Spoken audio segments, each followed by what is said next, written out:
Welcome to Black and Gold Today, brought to you by Ray Brandt Infinity. I'm Rachel Whittaker. Extremely tough news from Saints camp on this Friday, as Sean Payton announced that safety Jairus Byrd tore his lateral meniscus in Thursday's practice and is on injured reserve. Now Raphael Bush will start in his place. We caught up with Payton and Rob Ryan on the news. You know, with our secondary being as multiple as it is, we've got guys in different spots playing a lot. So, you know, and we have a Raphael Bush who's a fantastic football player. So, even in the regular, we're going to be just fine. You know, it's a big loss. He's such a great person, a great player, but we've got an excellent football player right there. Listen, I spoke to him for a while yesterday. One of the things I mentioned to him was, you know, I think the type of injury he's fully aware of, and he understands that the repair and basically allows him to come back and be 100%. The other thing was just the fact his dad's on the other team's coaching staff, and I said to him I thought it was important that, you know, he let his dad know, and that was more important obviously than the opponent not knowing. You know, I think as a father I would want to know. Bush and fellow safety Kenny Vaccaro talked about the team's next man up philosophy. Me and Bush have played together. We're close friends, so it'll be fun back there. What was your reaction when Bird went down at practice? I mean, I kind of just sat there, kind of in shock. But I mean, football is always the next play. I mean, so we had a play run the next play, so I really couldn't. I had to focus on getting ready for Tampa, and then after I got done, I kind of went over there and just. He gave me a thumbs up, but I mean, I knew it wasn't good. You know, I think it just traditionally puts, you know, Kenny Vaccaro back at, you know, strong safety. You know, normally we would run, you know, our 3 safety sets, you know, with Bird being out. You know, he'll just be a traditional safety now, and I just go back to free safety. When we return, Fox 8's Sean Fazende and I talk Buccaneers and our Saints Trivia Challenge winner. Stay tuned.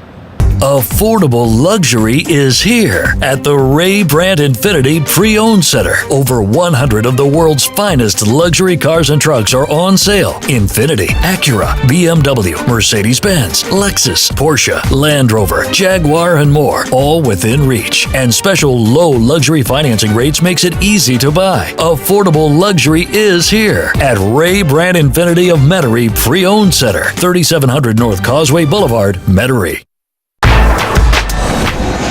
With Fox 8 Saints reporter Sean Fazende. We're here at Saints camp just 2 days from the Saints returning to the Mercedes-Benz Superdome to take on division foe Tampa Bay. And Sean, the Saints obviously coming off a bad loss at Dallas. They haven't been able to stop the run, 21st in run defense, which has really hindered their pass rush. As a result, 29th in total defense. So do you think that Tampa Bay can keep up its own momentum? Yeah, you know, I think it all begins defensively for the Saints with that defensive line. And you said it, against the run, against the pass. What it really boils down to is the one-on-one matchup with that defensive line. They're just not winning. And I think that defensive line is really impacting everything behind them. When you have a suspect secondary, you don't have a pass rush, all of a sudden that quarterback has more time to throw the ball. Those running backs, when you're not tackling on the back end as well, those running backs turn 6-yard gains into 16-yard gains. So I think right now, fundamentally, the Saints along the defensive line are really just not playing up to their capabilities, and I think that is the root of all their issues defensively, because it starts pretty much up front with this defense and just not getting the job done.